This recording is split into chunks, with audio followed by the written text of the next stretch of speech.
Were you going to say I have something on my forehead? You got something on your forehead. Are you? Oh, yeah, perfect. Yeah. Yep, right on brand, isn't it? You guys, I mean, we say happy, it's kind solemn of Ash Wednesday to you. I know. Yeah, well, we're all about the symbolism and the smells and bells, unlike you Eastern folks. It's something we lack in the East. I know, it's totally true. I wonder, I'm going to have to look up why we don't do Ash Wednesday. Like, we don't have the tradition of doing the ashes on our forehead. It's kind of interesting. I mean, I think it's kind of neat. I envy you guys, your ash probably symbol. Just afraid to confront your own death, I'm guessing. It's probably what it is, Welcome to the Voyage podcast, a show that traverses the oceans of myth and legend through the lens of Catholic theology and philosophy.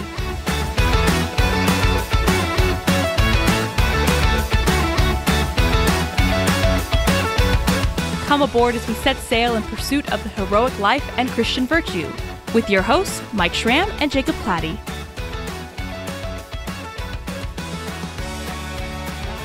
Hey everyone, welcome to this part 2 episode of the Voyage podcast, where Jacob and I are going to be hopefully wrapping up, right, Jacob? Wrapping up our conversation on...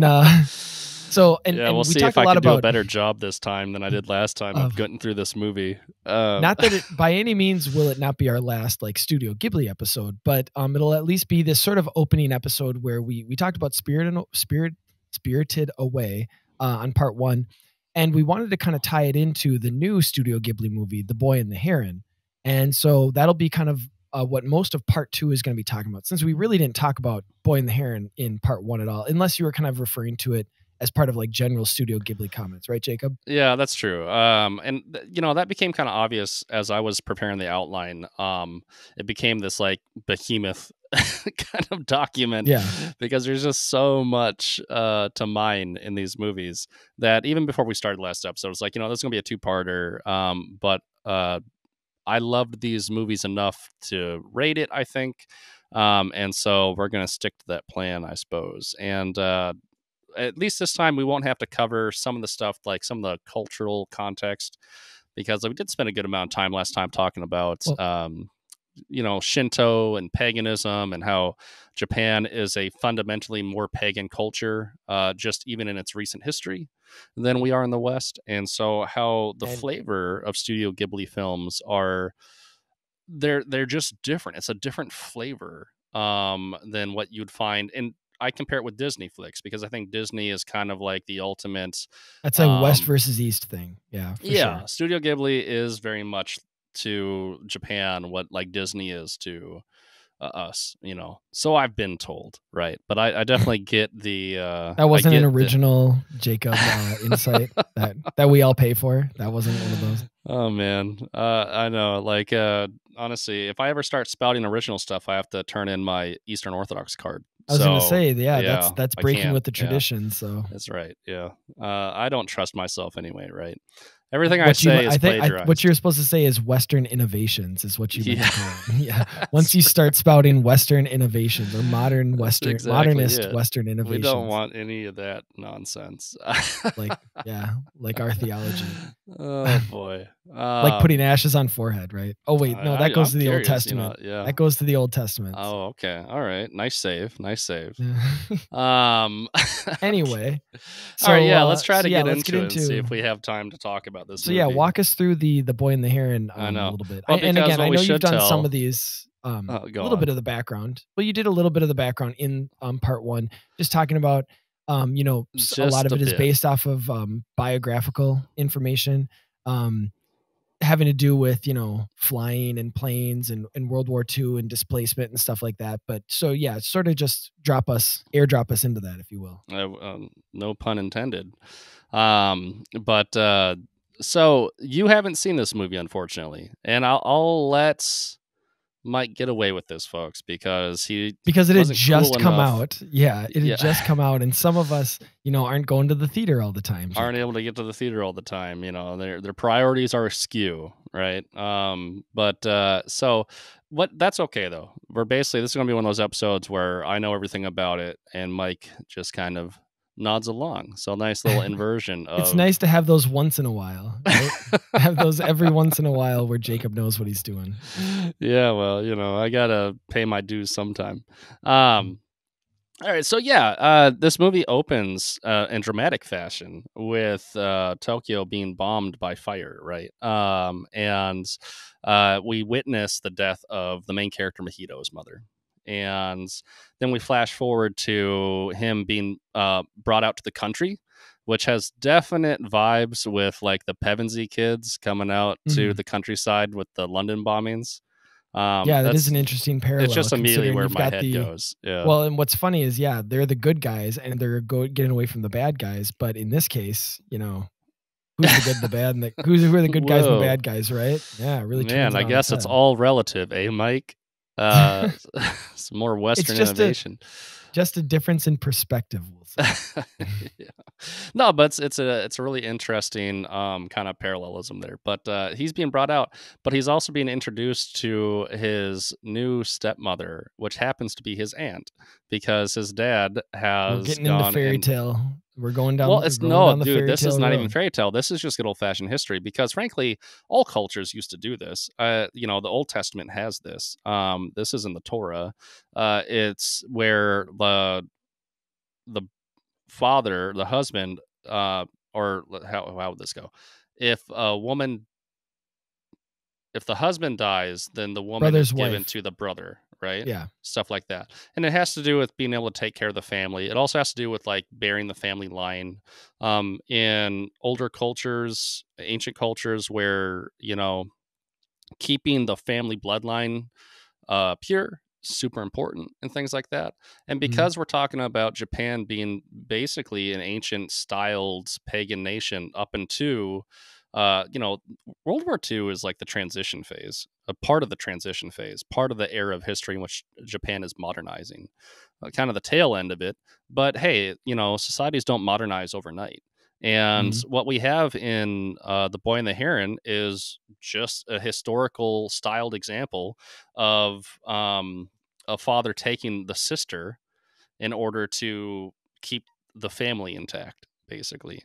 And everyone's like, this is normal. This isn't weird. It's definitely strange for us to look at in the 21st century America, right? But that being said, Mahito, the main character kid, is definitely not super cool with it.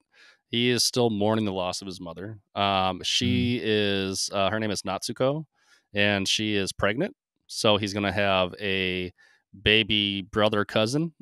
So it's the classic, but it's also like the competing for the new, attention. Yeah, second family kind of stuff, Yeah, and he's very stoic about it. He's and he is exemplifying the kind of submissive culture of obeying his father and things like that, but he's really not happy about this, and he's brought out to a country estate that again, from a Western perspective, it reminds me of like a nunnery or something like that.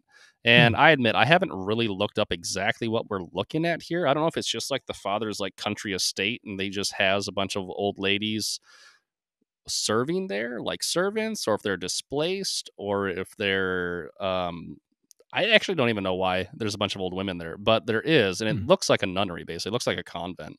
There is definitely a big Shinto shrine there and things like that. And there is a pond on the estate, along with a very strange tower that's hanging out over there. And they tell him that he can't go next to that tower or anything like that. There's also in the pond this giant blue heron. Okay. And this heron is immediately aggressive with him and starts to kind of like swoop at him a little bit and things like that. And the people on the estate are like, that's very strange that this is happening or whatever.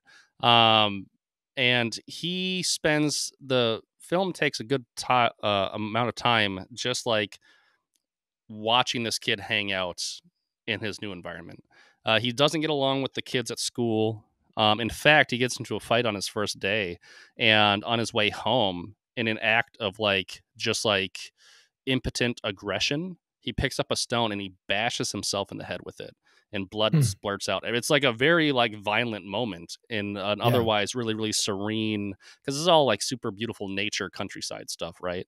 But so the rest of the film, he actually has a scar on his head from where he gashes himself with a stone.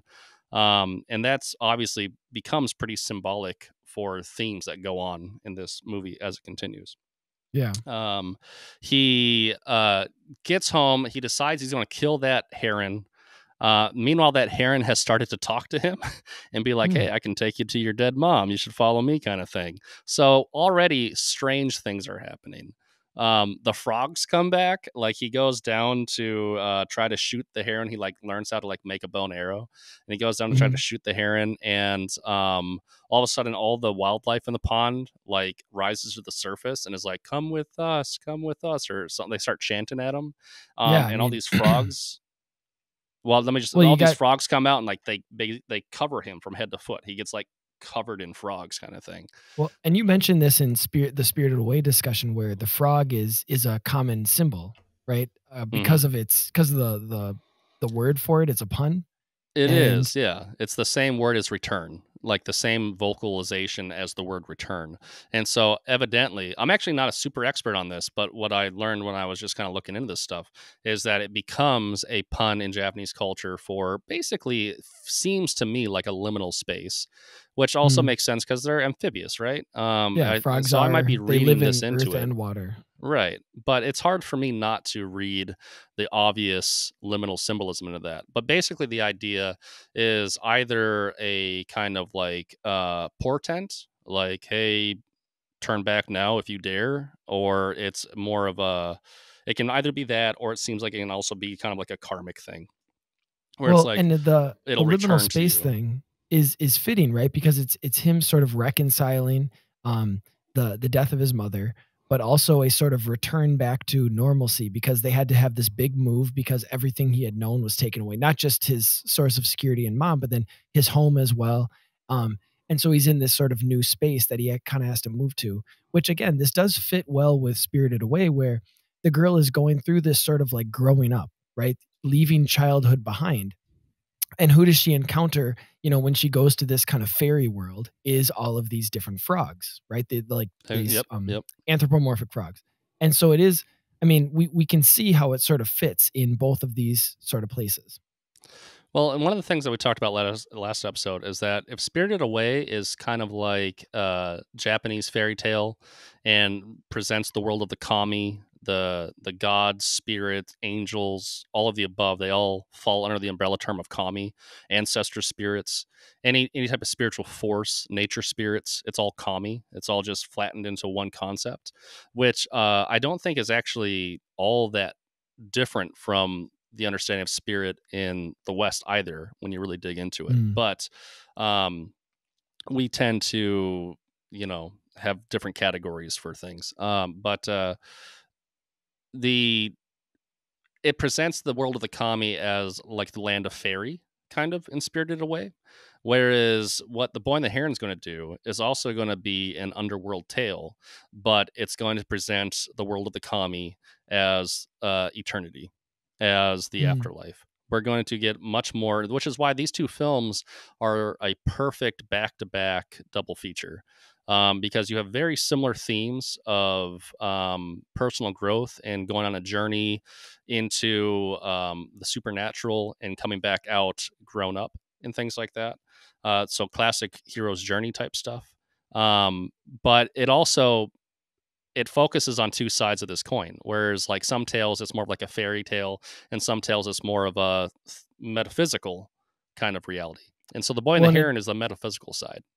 And actually, too, I made the comment about, we're getting into fairy tale language because you mentioned the stepmother, and you're like, no, this is just like straight, like, this is, many have considered this to be his most biographical movie of the ones. And so, but it does sort of toe that line between, reality and symbolism, right? Which again, you and I would both recognize that line is not as thick as most people might assume it is, right? That it's a much thinner veil between, quote unquote, the sensible world or the material world and the world of, fantasy or ideas or fairy.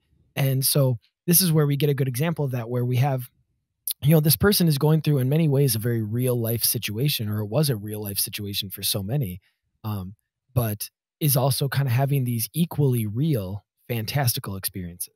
Actually, as you were kind of setting this up and you're like, oh, well, you have this pond, but then you have the tall tower, and it's like, oh, it's kind of like a tree of knowledge of good and evil sort of scenario, right? And the heron is sort of tempting him, right?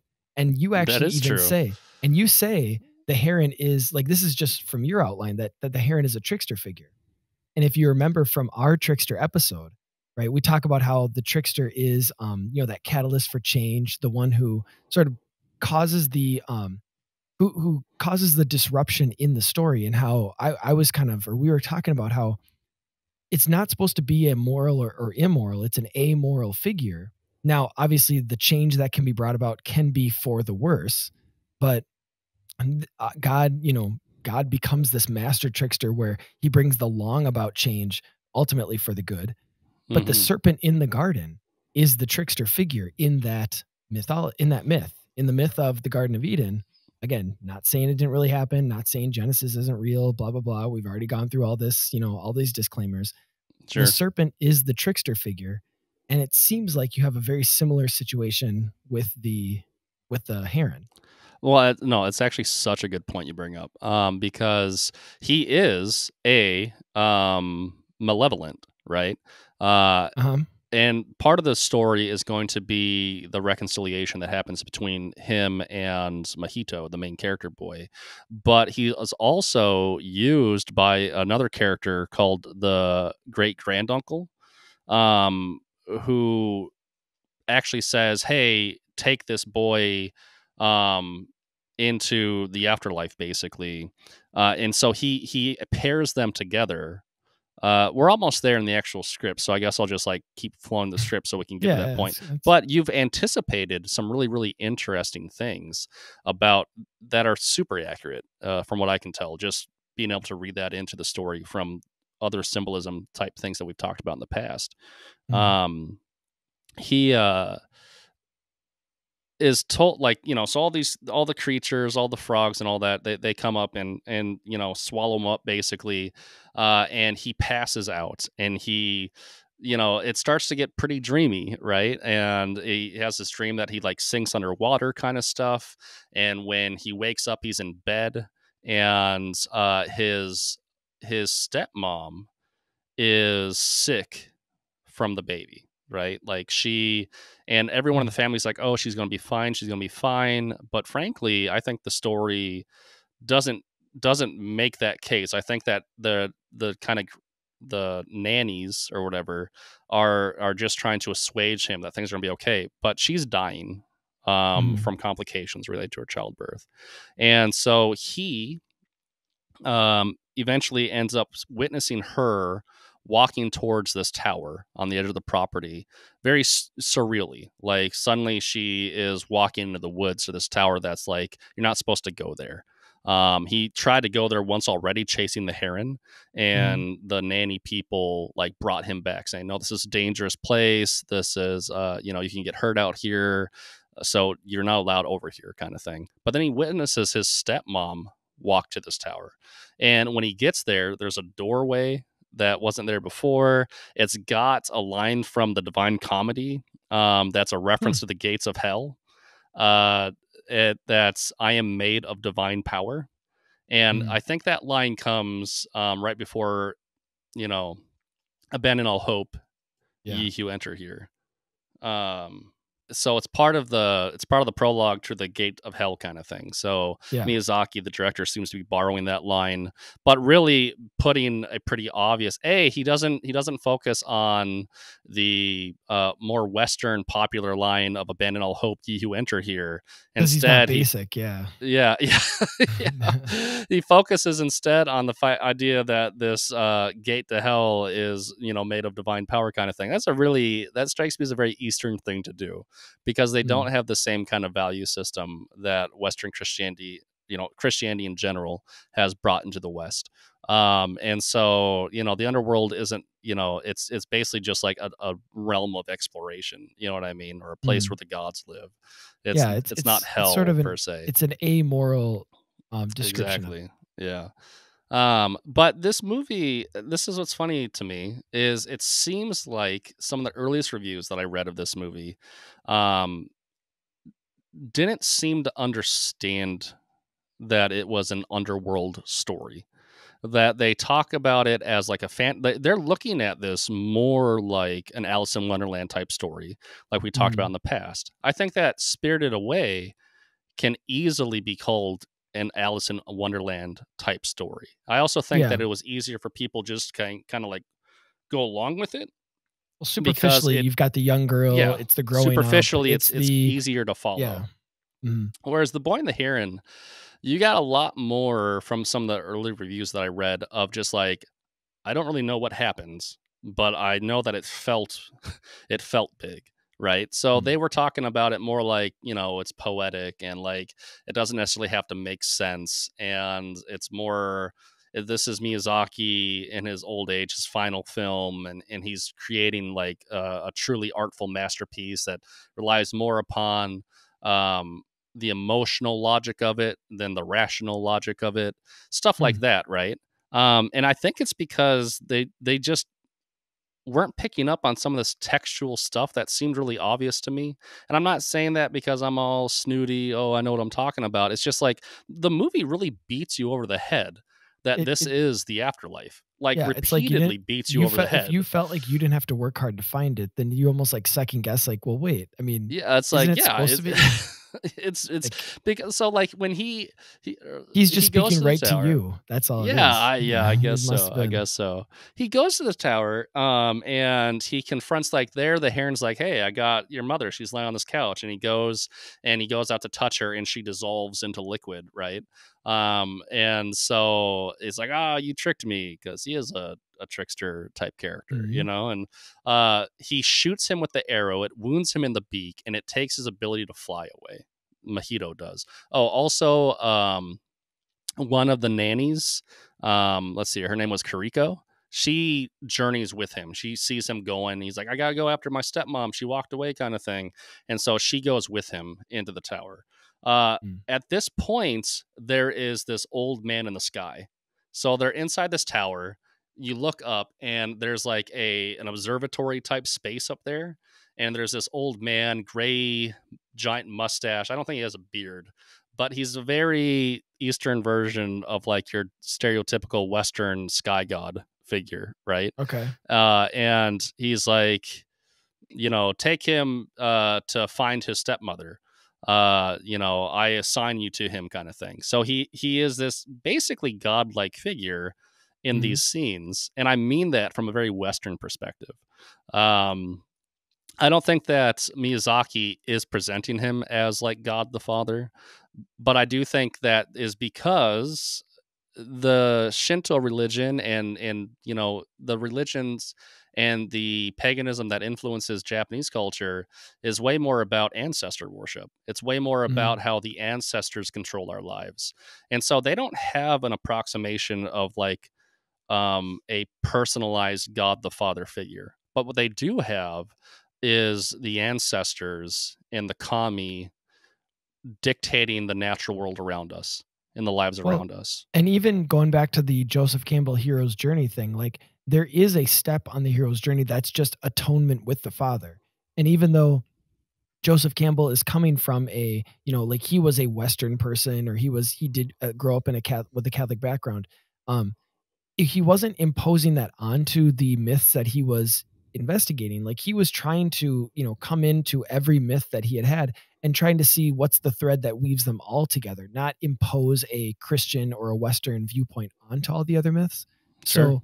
So it wasn't like when he had that step of atonement with the Father, he wasn't thinking, oh, well, this is, Jesus Christ and, God the Father, like from the Christian standpoint. This is, every myth has something like it. Now, Christians can obviously recognize Jesus and God the Father when they see the mythical or the hero's journey elements in the Gospels, but it's not supposed to be, it's almost like putting a cart before the horse. And so it's not crazy that you would see something very similar, even though this person, in Spirited Away or in Boy and the Heron is going to have this Western and this Christian standpoint too. Does that make sense? Oh yeah, for sure. And as we'll discover, he is a creator figure, right? So like he is the creator of the world. I think this is where people got mixed up on, because they're like, how can this isn't the afterlife, because there's this ancestor figure who created the world that Mojito is going to fall into, and our ancestors don't create the, like, I think that confused people, but I or at least misled people into thinking that it was more of a fairy story, and that this is like a fairyland or a different dimension or something like that, or not even anything like that at all, just a pure metaphor for the artistic act. I've seen some interpretations and things like that. Subcreation, like Tolkien. Yes, it is like subcreation. Yes, it's exactly what they're getting at without realizing it. And I think that's actually the subcreation thing makes a lot of sense, but it's because this is, again, it's an Eastern film, and we talked about how there's much more of an economy with the spirit world and the material world in Eastern ideology, when we were talking about Spirited Away, that there's more of a commerce, and that the bathhouse in Spirited Away is being influenced by the material reality into being a more crass and commercialized venture, right? And like there's like more of a two-way street between what's influencing what and what's shaping what, and the kami are actually shaped by humanity, right? So you still have that logic at play. I don't think that just because the afterlife in The Boy and the Heron is an eternal place doesn't mean that there's not an act of like creation at work by human figures within that context, i.e. the granduncle in this case.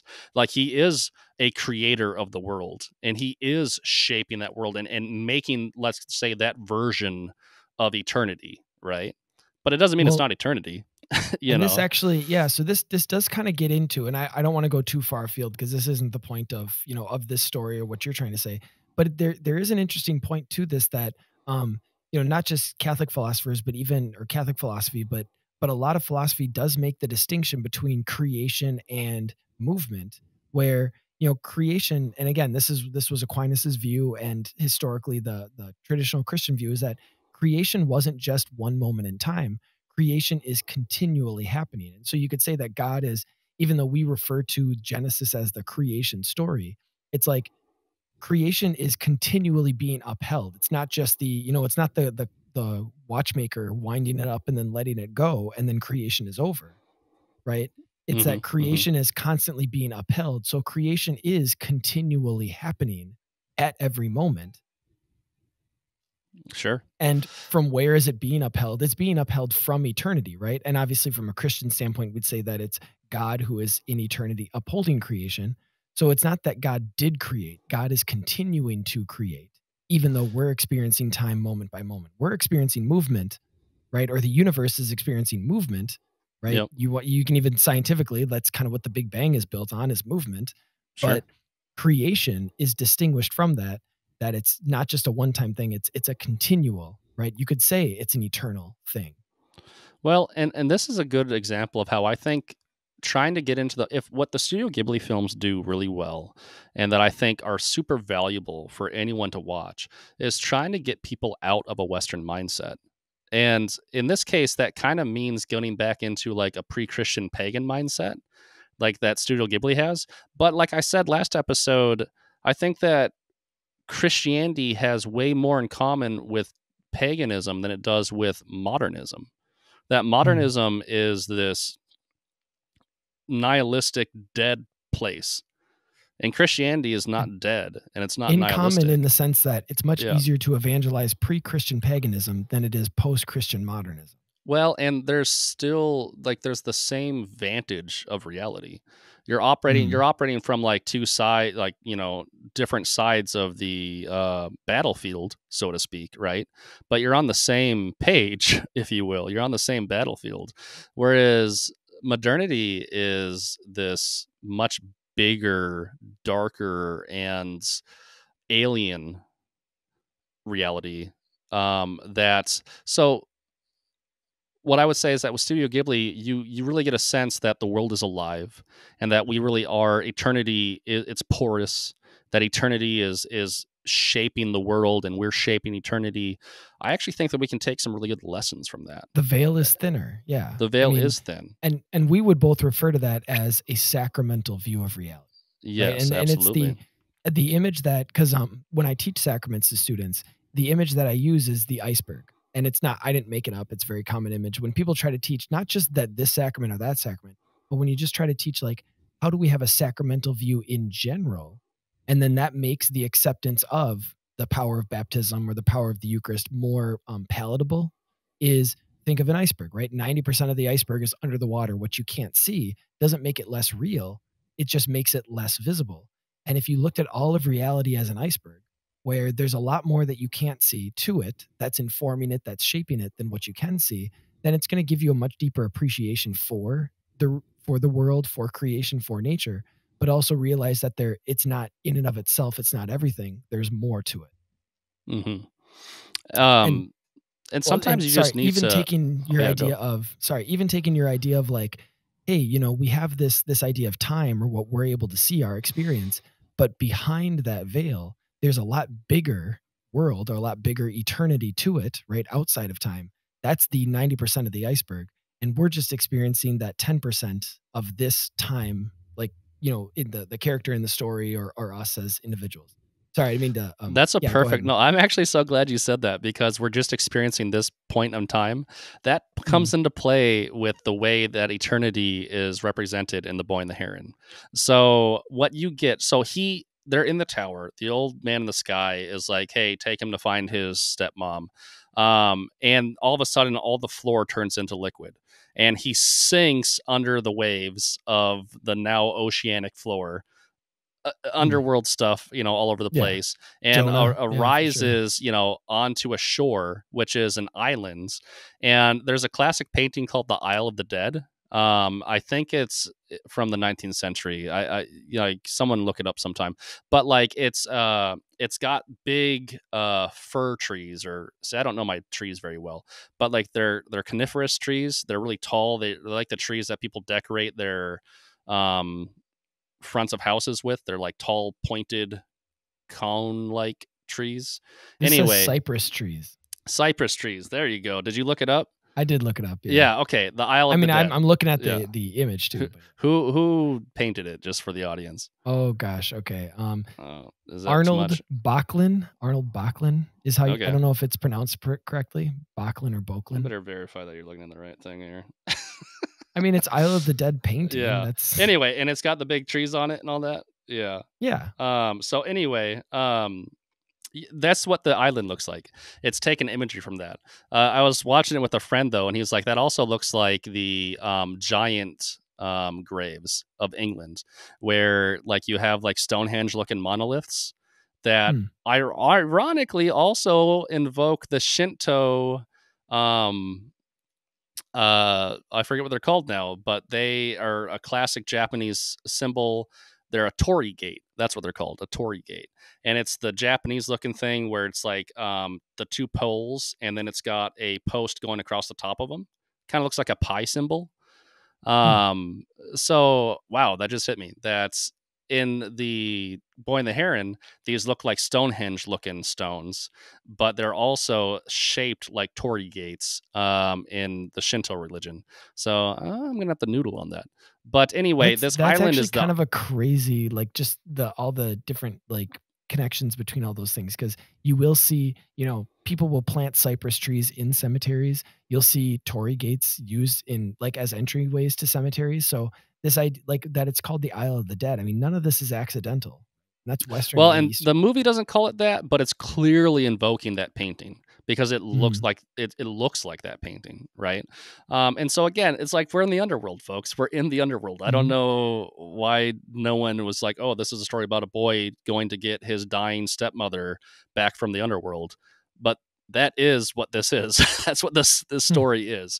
So he gets there. He meets a young woman who's fishing sea monsters in the ocean. No symbolism there. And she's dressed like Kariko. So Kariko came into the tower with him, right, as an old woman, and they both fell into the water. But now he is rescued by a young woman named Kuriko. And see, we're in eternity now. And now it's all timey-wimey. And he's going to run into characters that time is irrelevant. So when you were talking about like how we experience a certain part of eternity in our lives, but that doesn't mean that eternity is, that we're not experiencing all of eternity. We're only experiencing eternity from our own vantage point, right? When you get into the eternal realm of the Boy and the Heron, that gets played out, right? So he's rescued by a young Kuriko, and she takes care of these Wara Wara spirits, which so this is Buddhism, Shinto stuff.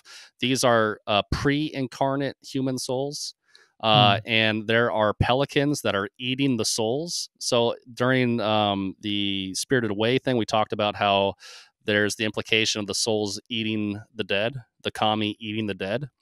In the Gospels, Jesus talks about the birds coming down and, eating the seeds on the path, yeah. Well, and you mentioned C.S. Lewis and the Narnia kind of setup, but that's definitely Screw Tape Proposes a Toast too, right? Where they're eating the souls of the damned in hell. Yeah, absolutely. So you have this idea that these human potentials, or these souls trying to incarnate into life, are being nipped in the bud, if you will, by these pelicans. Now, because it's an Eastern movie, there really is no truly good or evil. It's revealed that these pelicans are just trying to survive, right? And the only thing they can eat are the souls, right? So that's going to be the kind of an Eastern, like, yin yang type motif. Nevertheless, though, they are very demonic creatures, and eventually we're going to meet an empire of parakeets that are also constantly hungry and trying to eat the humans. And they're also bird creatures. And so if you go into the history of paganism and spirituality and ancient belief patterns, the reason why you put wings on angels, even in iconography, is because birds are spiritual creatures. And so the fact that there's so many birds at play in The Boy and the Heron, including the heron, right? It's because birds are spirit creatures. They live in the air. The air is where the spirits live. They're sky creatures. A lot of it obviously implies a lot of movement, right? Or fast movement, which people think of or associate with angelic or spiritual. But also just they are moved by the wind, right? And how that can be, what does Jesus say about like the wind will blow where it will? And so it's unpredictable. So that unpredictability, because we can't, in a sense, control or reign in angels or spiritual beings. They move too quick for us, so to speak. And so birds is kind of a good, or wings at least, is a good symbol or image of that. Well, and it's really practical within the pagan history. Let's say this is where augury comes from. This is where studying the so like they would actually pay people to study the birds in order to like find like fortune tellers, like using birds as a means of divination. It's because they really thought, the Romans used an eagle as their symbol because that was the eagle was Jove, right? It was Zeus, but it's the most powerful bird in the sky, kind of thing, right? So this is global. Anyway, he is also like when he's recovering from being in the ocean, she puts a bunch of little dolls all around him that look like the nannies from his estate in the material world. And so it was almost like this inversion of iconography. It's like here, she's like, these will protect you. And it's like the prayers of the nannies in the real world are protecting him in the afterlife, right? Just when you thought the Orthodox couldn't beat the paganism charge, they get roped right back in. Right? It's like, hey, this isn't helping. Yeah. No, well, it's just funny because it's definitely an inversion, however, right? With the prayers of the people in the afterlife are helping us, but still, it's interesting to see a different culture depict that highway between the material world and the spirit world, right? In such a visual way. And anyway, they're little statues. So if anything, they're more Catholic than Orthodox. Yeah, nice. So, all right. I'll take it. And she But you can goes say voodoo and dolls. they well, yeah. So she goes and gets the Heron and the boy to make amends long enough for the Heron to go take him to his stepmom. Oh yeah, also he sees another lady who is like a fire elemental lady who is also protecting the Wara Wara from the pelicans. And let's see here, in the movie she is called, what did they call her? I wrote this down. It's like Mimi or something like that. But I don't know if you can find that. Oh yeah, it is Mimi. Good. And she's like, go, Pelican or Heron, go take him to see his stepmom. And they take off looking for his stepmom, and they get ambushed by the parakeet, who they're all Imperial. They look like, basically, I'm pretty sure it's invoking World War II era Japan imperialism. So most of this movie is about making a world without malice and like growing into someone who's going to bring peace to the world and not war to the world, because it's taking place in the context of World War II, right? Yeah. And so they look like the spirit of imperialism. You know, they represent that. And so they're like this military order of parakeets. They try to eat Mojito. The Heron gets driven off by them, and he's saved by this fire lady named Mimi. And he's like, I'm looking for Natsuko. She's my mother. He's just calling her his mother, right? Which is both a sign of respect, but also textually, I think, like a sense of him growing up and being like, I can accept her. But Mimi's like, oh, that's my sister. Okay. And so it's like, okay, so you're telling me that this little girl, like, she's young. She's like Mahito's age. So like whatever, like 14 maybe. And like when she saves him, she takes him to her house and like makes him bread with like jam. And he's like, oh man, this is just like my mom used to make. Right. And so he meets a girl who is the sister of Natsuko, who makes bread and jam just like his mom used to make. It's like, okay. So he meets his mom in the afterlife. And so the rest of what the Heron promised. It's exactly what the Heron promised. It is actually, well, ultimately good. the Heron was trying to take him to his stepmom, but like that is kind of an interesting point. Anyway, Anyway. No, yeah. He has a dream where he meets his granduncle, the old man in the sky, and he's like, I created this world, here are these building blocks, I need someone to replace me and become the new person who helps build the world, right? I've never been able to do it just right. I have to find someone who can do it just right. And the kid's like, oh, you have malice in these building blocks. And the granduncle's like, oh yeah, you're right, kind of thing. And then he like wakes up from the dream. Mimi gets captured by the parakeets. The Heron, so does Mojito, the boy.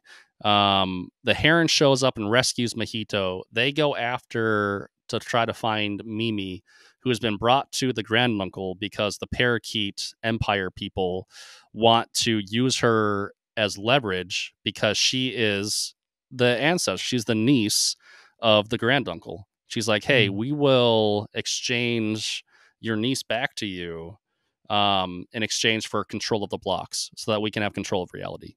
Oh, and I forgot one other important thing. Mimi does bring him and finds Natsuko. She's in like a tomb-like environment, and she is giving birth, right? And she's got all these burial shrouds. Looks like burial shrouds all around her.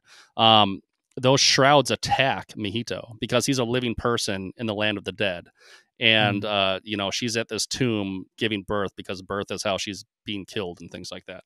And she's like, get out of here, I don't love you, I never loved you, kind of thing. It's kind of like an old Yeller type thing. Like, you're not supposed to be here, get out of here, kind of stuff. She's trying to drive him off. To save him, kind of stuff. And that's Mimi uses her fire powers to like kill all the like evil burial shrouds. It's very reminiscent of like the paper birds who attack Haku in Spirited Away. But that's when they pass out, and that's when they get captured by the parakeets and things like that. So I forgot that important part of the story. The Heron and Mojito finds the granduncle. Mimi is there with the granduncle, and the parakeets are trying to make the exchange.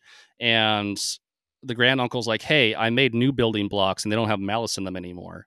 And Mahito's like, yeah, but I have malice in me. And he points to the scar on his head.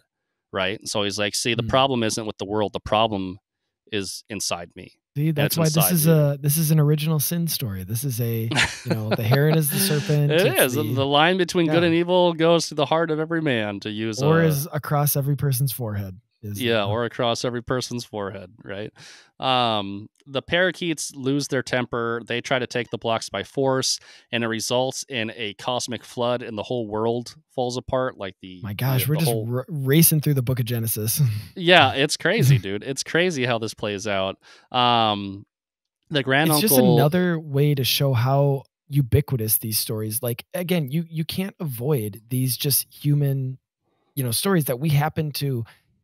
Grace has built upon this nature when it comes to all these different elements. But that's just a quick aside. Sorry to interrupt. No, sure. I never. How much time do we got left? I've lost track. Do we have like 12 minutes? 12 minutes. All right, I can wrap this up. We're really close to the end of the story, actually. So it gives me time to explain that there's this cosmic rock, right? So this rock fell from the sky. There's backstory that was given where the granduncle, who's a guy from real life, from the material world, really is their ancestor. This cosmic stone landed on his property, and it gave him access to basically the afterlife, right? But I don't think audience picked up on that. Instead, they think that it's like in the way that he talks about in the story is like, I use the power of this stone to create this world, right? The version of the afterlife that they're inhabiting. The foundation stone. This is like. Again, this is like and it comes from the sky, weird. Right? That's like the prophecy in Daniel. The prophecy in Daniel. I mean, that's he builds the tower on top of the stone, so the tower is basically like a church steeple. Becomes from a Western perspective, it is this liminal place. It was made with divine power, right? The line he puts above the gate of it. This is the Daniel prophecy. Right? So it's like, I mean, it's a place. One of the things that I glossed over was that it's got doors to all areas of reality. So again, we're in eternity, right? So it kind of is evocative of like Loki, where like they can travel to any point in time and space, or Doctor Who, right? The tower is kind of like a TARDIS, and it's even revealed that like his mother as a girl, this is actually her. Like she actually did come to the tower as a little girl before it became a forbidden place and was lost for like a year. And it turns out that in a timey-wimey way, she goes into the tower. She's gone for a year in the material world back in like 20 or something like that. But it turns out that she's had this adventure with her eventual son. So they're fleeing from the destruction of the reality that the granduncle created using the cosmic stone powers. And Mahito keeps one of the building blocks and puts it in his pocket, along with he has one of the little voodoo dolls, if you will, one of the dolls, the little idols of the nannies in his pocket too. Memento. And so they flee and they get to the doors back to reality. And this is a very touching moment. Mahito's like, you got to come with me. You can't go back. You're going to die. Right? Because like she dies. She dies in a horrible flaming death, And she's like, oh no, I'm okay. I know that when I go back, I'm going to have a wonderful son and I'm going to have a wonderful life. So if you've seen the movie Arrival, it's kind of it invokes some of that stuff like that. We ought to do an Arrival episode, so I don't want to like spoil too much about that movie. But that's going to be our pro-life episode. Yeah. And so, they hug and say goodbye. And I got a little choked up thinking about that moment because it's a really beautiful moment. You are emotional. You just have I am a softie. I'm a big softie. Yeah, but because circumstances too. Congratulations. This is our first recording since. Yeah, we missed a week. We're probably going to go to an every other week. I was going to say at the end of this episode because I keep forgetting to mention it, but I have a new baby girl. So thanks, Mike. Yeah. Pretty soon you'll be here with me. I forget. Well, we'll see. We'll see if we don't know if it's a boy or girl, but new baby is coming very soon. Probably. Yep. So we're gonna be busy, folks. But anyway, and one of the things that I think really cool, yeah, is that she's a fire elemental type lady, and it's like obviously it's because like from the vantage point of eternity, you know, she has this relationship with fire, and it's the result of her death, but it gives her powers in the afterlife. Well, and there again that too, are used like, for good. We kind of have a roundabout way of acknowledging our saints by that, right? I mean, absolutely, every icon of our saint, every statue of our saint usually has the instrument of their death or their martyrdom along with them, right? So you'll have Saint exactly Paul what I'm holding talking the sword, about, right? Or Saint Peter with the cross, or Saint who's Andrew the one you like to holding point out, the patron saint of grillers. Oh, St. Lawrence. Yeah. Yeah. I mean, St. Lawrence. He got grilled. Well, there was also, oh gosh, now I'm going to forget the name. Was it Simon the Zealot, the apostle, who is depicted at St. Peter's, holding his own skin because he was skinned alive. So the statue is him, but it's also him holding his skin. Or yeah, it's either his statue or it's the Michelangelo, the painting. Something. It's one of those two. When we were still debating what to call our daughter, and it looked like she was going to be born around St. Agatha's Day. So St. Agatha is a lady that had her boobs torn off with tongs. And so now to this day, there are places in like Italy and things like that that make boob-shaped pastries that are called St. Agatha's pastries or something like that. That's like the baptizing of the bachelorette party cake is what that is. Yeah, it's and so it's like I don't know. Making holy the crass, yeah. Yeah. But anyway, you know, to bring this into a more profound area once more. You didn't want her to dress as herself for All Saints Day. That's why you tried to do it. It was a pretty complicated saint for a modern woman. But the idea, and you get this in like C.S. Lewis too, there's that beautiful moment in The Great Divorce where the person has a little like serpent dragon on his shoulder that gets crushed by the angel, and suddenly that serpent dragon thing turns into a giant like steed, a horse, and he's able to travel faster towards God because of the, you know, in our weakness we're made strong idea. You know, and the things that we think are hurting us are the things that actually help us in eternity. And yeah, it becomes this sort of inversion because the destructiveness of sin is that we do identify with the sin, that it becomes so much a part of us that we think, I can't let go of it because it's who I am. And there is, again, a seed of truth to that it is a part of who you are, but the sin part of it isn't. The sin is the distortion, the part that's who you are. Because a lot of people look into that story in The Great Divorce where the lizard is lust. But what was the real virtue? The steed was the chastity. And that can actually be the means, right? The authentic love that we can realize through chastity becomes a means, or the virtue becomes a means by which we run to God faster.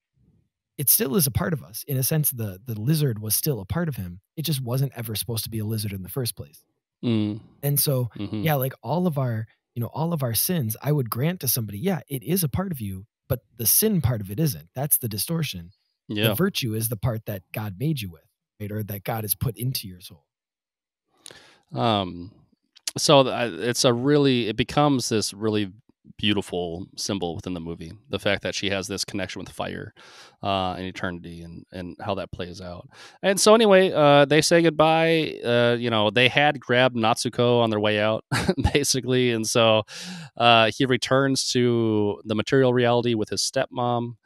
She does not die in childbirth. She gives birth. They're reunited with his dad. The little doll of Kiriko that was in his pocket like turns into an old lady, like she like explodes out of his pocket like back as the old lady again. So there's some relationship between her and the idol, you know, which again from an Orthodox to, you know, even a Catholic kind of iconography, the you know, there's definitely elements there. And that's the end of the story. Is they live happily ever after. He accepts Natsuko as his new mother and becomes a big brother. And the connection between Boy and the Heron and Spirited Away is there's a similar thing going on, but one you can see as sort of like a there's definitely a depth to Boy and the Heron compared to Spirited Away. Spirited Away is about growing up and about the change and the letting go that has to go there. Whereas here, there's a much deeper healing that has to take place, right? The healing of loss, of this new life that this new family and this found family is kind of bringing into the situation. And so there's a lot more to let go of than just the fact that, I'm not a kid anymore. Even though that's definitely part of Boy and the Heron too. It is. It's a much more dramatic. It's a much, again, so like Spirited Away is basically a fairy tale, right? And Boy and the Heron is a much more metaphysical story, right? And yet they have such a similar shape to each other because, our concepts of fairy and our concepts of the afterlife are really just two sides of the same coin, it's still interesting to read people's interpretations or listen to some YouTube video interpretations of this movie. I haven't heard a lot of like super obvious commentary similar to my own on this. And I think that most people are going to say that's the beauty of Studio Ghibli is that like they're so open to interpretation, which, yep, I agree. Like, and there's nothing wrong. In fact, I've heard some really, really interesting meta commentaries on the fact that like subtextually, this is a movie about Miyazaki wanting to find a successor. So like he's the granduncle, but he's also Mahito. And so he wants to find, someone to replace him kind of thing. And so there's lots of really interesting, there's 13 blocks. And basically if you include some of the earliest work that Miyazaki did, he's made 13 acts of creation across his lifetime. So, oh geez, people are going to get all Taylor Swift about the symbolism and the numerology with this guy too. I wish I could remember the YouTuber that I gleaned that off of. I would totally give him credit for pointing that out. It was a really interesting video. Nah, just steal credit. It's fine. Sorry. Being faithful to the tradition. Yeah. Death of the author, who cares who pointed it out? You got to mention the name so that we can get associated with it and get the view. Yeah, exactly. That's what we should do. Go watch these films, folks. And then if you're really interested, go check out a lot of the other Studio Ghibli stuff. But like, The Boy and the Heron really is, there's debate whether or not Miyazaki is going to do another film. Frankly, he'll kind of ruin the symbolism if he does. So don't do it, Miyazaki. You have your perfect coda, your perfect content. Magnum opus. Don't ruin it by overextending your welcome. Don't go for the cash grab, right? Make a sequel. Just keep making sequels now. That's yeah, exactly. Right. What My Other Neighbor, not Totoro, but The Other Neighbor. And just keep doing, The Other Neighbor. Yeah. Anyway, I appreciate you letting me spill my guts on this flick. It's unfortunate you couldn't get a chance to see it. I know, right? Oh, I'm sure I will at some point. It'll be on Max at some point. Yeah. No, I do look forward to it. And I mean, it's one of those ones that actually all the Studio Ghibli ones, it's like, you keep hearing so many good things. And it's like, I'm looking for something different in terms of, hey, it's not going to be as much as I like, whether it's comic book movies or something like that. It's like something that is just so unique and so different and really is thought provoking. And that's one of the things that you see, like when people can take the the fairy tale concept so seriously and bring all of these cool and interesting ideas, it really just does. I mean, it helps. It's why people can call it an art form. It's why it's not. It doesn't have to be relegated or put aside as, oh well, that's just entertainment. It's so much more than that. So no, this is just another good example of why that's the case. So let's just remind the audience that we're probably going to be on a every 2 week episode drop, right? So now you don't have to listen to our episodes in double speed. You just put them on regular speed and it'll take a little bit longer to go through them. You can really digest them and appreciate them for the value that they bring. And yeah, I mean, that'll probably be our regular kind of production schedule. At least, I don't know, in the near future. And we'll just kind of, we can sort of be free with it and see what happens. Yeah, if there's a good reason to drop a bonus one in between weeks, then I'm sure we'll do so. I'm sure there'll be a good Last of Us episode at some point, Jacob. Yeah, maybe for Rings of Power. Maybe we'll finally get a good one. we didn't. Hey, you like this season. No, if anything, yeah, we'll have to do it for when Rings of Power finally comes, because we haven't done any Rings of Power yet. We have done no Rings of Power. We've super funny. We've been very disciplined in our. Mm-hmm. Anyway, especially for a podcast, it's just Tolkien all the way down. I mean, I'm shocked. God, we're never gonna let that go. Maybe at some point. At some point, we'll have to. That's gonna be the healing. That's gonna be our Boy and the Heron. Our healing. Yeah, exactly. So, but which is a good reminder to leave those positive reviews and 5-star ratings to get this this show and other episodes like it out there, because we do obviously enjoy having these conversations and kind of just investigating and looking for these deeper themes that we can find in all this different stuff. So yeah, until next time, looking forward to talking with you soon, Jacob. Go Thanks, make a Mike. bottle. All right, I will. I hear her crying. Have a great fast. Have a great fast. Oh, we're actually not even going to do that for like another month and a half. So we're going to start, the Orthodox are going to start Lent right as you guys are finishing up Easter. So, or something to that effect. I'd have to look at the calendar again. I was going to say, we got about 6 weeks for ours.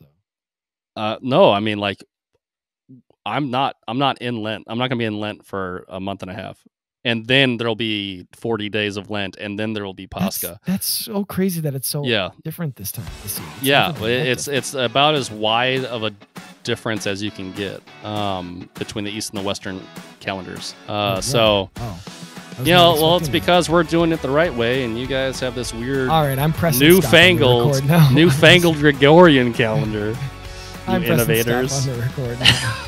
Have a good couple of weeks. Thanks for listening to Voyage Podcast. The Voyage Podcast is a production of Voyage Comics and Publishing, which seeks to create exceptional entertainment informed by Catholic values that inspire people to live a heroic life. Voyage Comics seeks to advance truth and beauty found in powerful stories. To learn more, visit voyagecomics.com. You can also follow us on Facebook, Twitter, and Instagram.